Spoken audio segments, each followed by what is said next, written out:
और प्रेम में समाहित कर दिया उद्धव को। उद्धव सुन रह गयो सुन गोपिन के बोल, और ज्ञान की डुग गई प्रेम बजावे ढोल, प्रेम बजावे ढोल। प्रेम में उतर जाइए, कन कन में मुरली वाला नाचता। यहाँ ज्ञान शून्य है, साधना धरी रह गई, योगियों के योग टूट गए, ऋषियों के ध्यान धरे रह गए। इनको सिर्फ प्रेमियों ने जाना। तो प्रेम के वशीभूत होकर के कथा को सुनिए। आइए, सुखदेव जी बाहर आए, माया पर विजय प्राप्त करके आए, काल पर विजय प्राप्त करके आए। जब माया पर विजय प्राप्त कर ली, 12 वर्ष की आयु, तन पर कोई वश नहीं, दौड़ने लगे पीछे पीछे पिता वेदव्यास। क्या वियोग प्रसन्न था। गोधूली की पावन बेला, पुत्र आगे दौड़ रहा है, पिता पीछे दौड़ रहे हैं। लाला सुखदेव रुक जाओ, तनिक रुक तो जाओ, एक बार पिता को देखो तो सही। वृक्षों ने, लताओं ने, वनों ने प्रणाम किया, नमो नमो सुखदेव जी महाराज, नमो नमो। अप्सराएं क्या कर रही थी? स्नान। जब सुखदेव जी निकले तो तन नहीं ढका, लेकिन वेदव्यास जी को देख करके तन ढक लिया। वेदव्यास जी रुके और उन स्त्रियों से पूछा, देवियों उसमें और मुझमें क्या अंतर है? तो अप्सराएं कहती हैं, स्त्रियां कहती, बाबा ज्ञानी तो तुम भी हो, ज्ञानी वो भी है, तुम्हारा ज्ञान कहता है तुम पुरुष हो, हम स्त्रियां हैं, इसलिए हमने तुमसे पर्दा किया। लेकिन उसका ज्ञान कहता है ना कोई स्त्री है ना कोई पुरुष है, उसका ज्ञान परम सीमा का है, जो स्त्री और पुरुष के भेद को मिटा दे। ज्ञान यहाँ से आरंभ होता है। हमने सुख से इसलिए पर्दा नहीं किया क्योंकि उसे मालूम ही नहीं कि वो पुरुष और हम स्त्रियां हैं। इतने बड़े ज्ञानी सुखदेव जी हैं। रुक गए वेदव्यास, हम गए, मानो समय रुक गया जीवन का, समाधि लग गई। किसकी शुक्ति?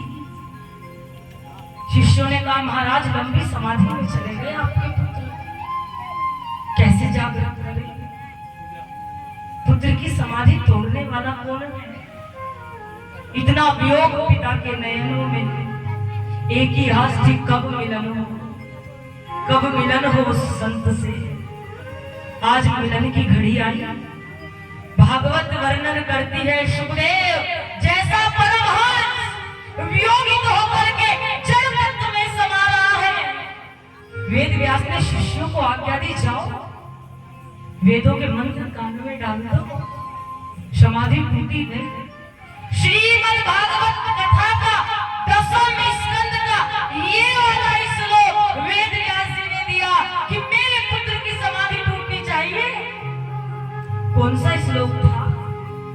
अहो भक्यनम स्तनम कालकूटनम पूतना जीवता पर। जो पूतना कृष्ण को मारने आई, जो पूतना कृष्ण को जहर पिलाने आई, 6 दिन के कृष्ण पूतना के प्राण पीने लगे। पूतना कह रही, लल्ला, अरे ओ लल्ला, मोह को छोड़ दे। मैंने सुना, अहो भक्तनम स्तनम कालकूटनम पूतना जीवता पण। जागृत हो गए, इंद्रियां जागृत होने लगी, हाथ चलने लगे, कान चिंतन करने लगे, नयन खोले।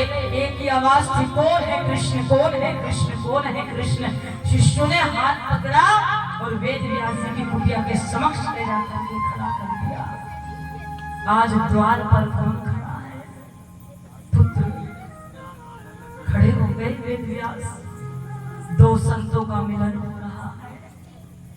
व्यास जी मिले, संपूर्ण ज्ञान भागवत जी का सुखदेव जी को दिया।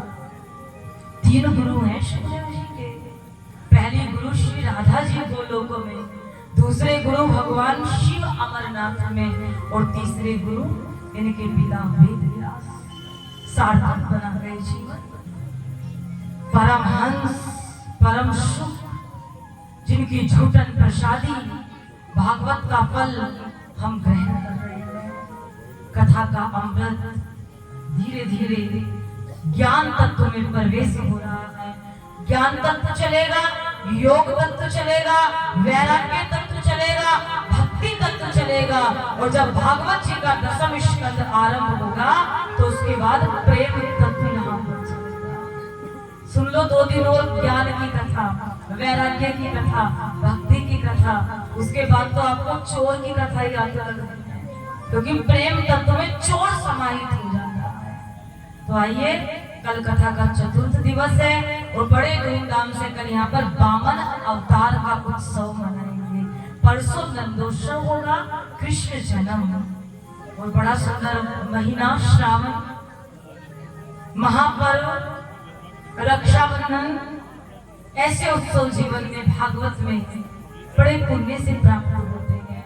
तो देखिए, भाद्रपद में कृष्ण पक्ष में कृष्ण अवतार, कृष्ण लीलाएं सुनने को हमें मिलेंगी। सोम में अश्वमेध यज्ञ का पुण्य है, भाद्रवे में कृष्ण पक्ष में कृष्ण लीलाएं सुनना। तो आइए, आज की कथा को विश्राम की ओर लेकर के चलेंगे। बड़ा सुंदर आज ज्ञान तत्व रहा। सुखदेव जी का चरित्र गोलोक से अमरनाथ से व्यास जी के चरण तक हम सभी ने सुना। सृष्टि खंड कल यहाँ आरंभ होगा और मैं सभी भक्तों को बहुत बहुत प्रणाम करती हूँ। इस पंडाल में जितने भी बड़े बुजुर्ग बैठे हैं उन सबको मेरा प्रणाम है। जो भी दादाजी, दादी जी, मातृशक्तियाँ, मेरी बहनें, मेरे भाई, एक बार आज के कार्यकर्ताओं के लिए मेरी ओर से बहुत बहुत आशीर्वचन है, जिन्होंने इतनी मेहनत करते हुए आज की कथा को सजा दिया, हम सबके जीवन को सजा दिया। ऐसे युवा जीवन में इस भारत में ऐसे युवाओं की आवश्यकता है। थिएटर जाने वाले तो बहुत मिलेंगे, मदिरा पान करने वाले बहुत मिलेंगे, झगड़ा करने वाले बहुत मिलेंगे, लेकिन जो राष्ट्र और धर्म के लिए सदैव खड़े रहे, ऐसे युवा आजकल आपको कहाँ कहीं कहीं मिलेंगे। वास्तव में आप खुश रहे, प्रसन्न रहे, भगवान कृपा बनाए।